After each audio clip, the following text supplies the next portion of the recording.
कहानी का शीर्षक है गलती का एहसास। लो, आ गया जेठानी जी का फ़ोन। सुबह के 9 बजते नहीं और फ़ोन की रिंग रिंग शुरू। अब तो गए माँ जी के 2 घंटे। पता नहीं रोज़ रोज़ जेठानी जी इतनी बातें कहाँ से ले आती है। और सुबह सुबह काम नहीं होता क्या? चल छोड़, लग जा अपने काम पर। ये थी अवनी, सुलोचना जी की छोटी बहू। सुलोचना जी कानपुर अपने छोटी बहू के पास रहती है, क्योंकि एक तो छोटे बेटे का मोह और दूसरा मुंबई जैसे शहर में जाने से डरती है कि कहीं भीड़ भाड़ में खो न जाऊं। घर भी छोटे होते हैं तो आज तक जाना ना हुआ। उनका बड़ा बेटा मुंबई में अपनी गृहस्थी बसाए हुए है, अच्छा पैसा कमा लेता है, तो सुलोचना जी को भी बड़े बेटे बहू बहुत प्यारे हैं। अवनी सुलोचना जी की खूब सेवा करती, पूरे घर का काम करती, सबके आव भगत में कोई कमी नहीं रखती। सुलोचना जी को बैठे बैठे ही सब मिल जाता, पानी भी उठकर नहीं लेना पड़ता था। लेकिन बड़ी बहू साल में 10 दिन के लिए आती, सुलोचना जी को पैसे दे जाती। इसलिए सुलोचना जी की कृपा दृष्टि बड़ी बहू पर थी। छोटी बहू की सेवा नज़र नहीं आती। बड़ी बहू का नाम है तारा।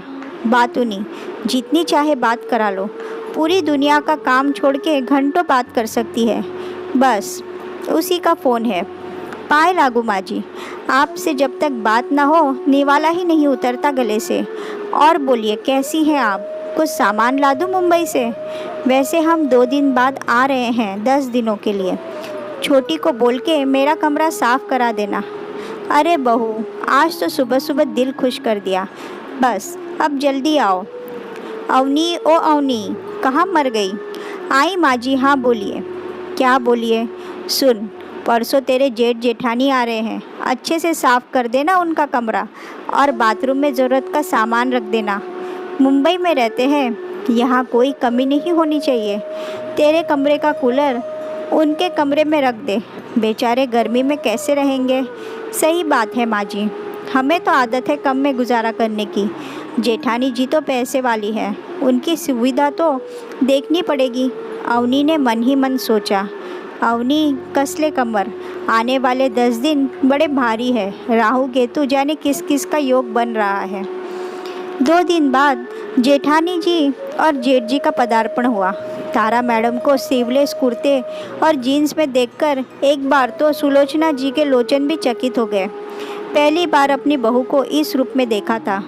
बड़ी प्यारी लग रही हो तारा बहू, सुलोचना जी ने तारीफ करते हुए कहा। अवनी ने भी अपना घूंघट थोड़ा पीछे सरका दिया।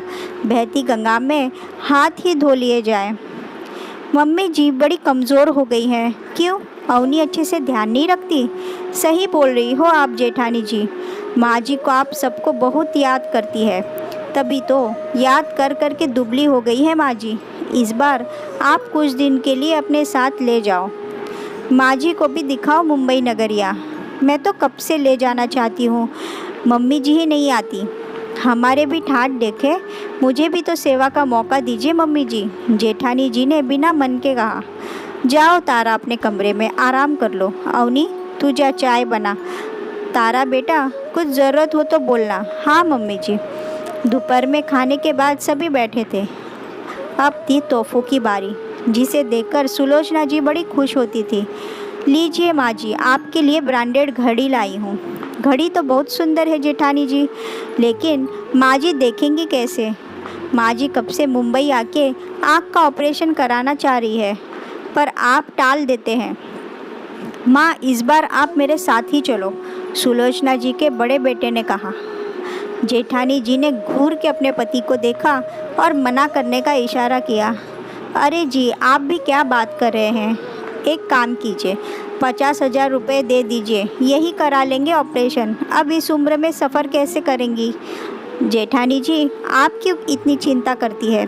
माँ जी की उम्र ही क्या है, आराम से चलेंगी आपके साथ। इस बार अवनी ने भी सोच लिया था कि सुलोचना जी को मुंबई भेज कर रहेगी।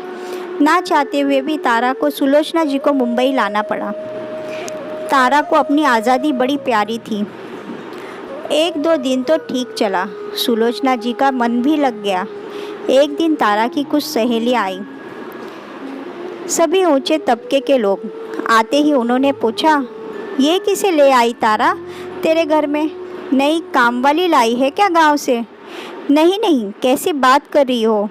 ये तो मेरी दूर की रिश्तेदार है, 2-3 दिन में चली जाएंगी। सुलोचना जी को इस जवाब की उम्मीद न थी। वो आंखों में आंसू लिए एक कोने में बैठ गई। माँ जी, क्या आप हम सबके लिए चाय बना देंगी? आप चाय बहुत अच्छा बनाती है। सुलोचना जी जब चाय लेकर अपने कमरे में पहुंची तो सुना, क्या बताऊं यार, ये अच्छी बहू बन के पूरे दिन रहना मुझसे नहीं होता। सुबह 7 बजे ही मंदिर की घंटियां बजाने लगती है, सारी नींद खराब हो जाती है। और फिर इनकी सेवा करो, बैठे बैठे दिन भर ठूसती रहती है। इसलिए आज तुम लोग को यहाँ बुलाना था कि इन्हें जल्दी से यहाँ से रवाना कर सको। देखा कैसे दूर के रिश्तेदार की बात सुनकर मुंह उतर गया था। सही कहा बहू, मुंह तो उतर गया था, पर तेरी बात सुनकर नहीं, बल्कि अवनी के साथ अपने व्यवहार को याद करके। बेचारी कितनी सेवा करती है मेरी, कभी कुछ नहीं कहती, और मैं तेरी चापलूसी ना समझ पाई। तेरी मीठी मीठी बातों को सच मान लिया, तेरे दिए तोहफों को तेरा प्यार मान लिया, तेरे दिए पैसों को तुम्हारी जिम्मेदारी मान ली। पर तुम तो पैसे देकर मुझे बेवकूफ़ बना रहे थे। मन में तो कोई सम्मान है ही नहीं। शायद अवनी ने समझ लिया तुझे, तभी मुझे तेरे साथ भेजा कि मेरी आंखें खुले। यहाँ से जाकर सबसे पहले उससे माफ़ी मांगूंगी। सुलोचना जी को तो अपनी गलती समझ आ गई। आगे से पैसे का मोह भी कम हो गया। हर चमकती चीज़ सोना नहीं होती।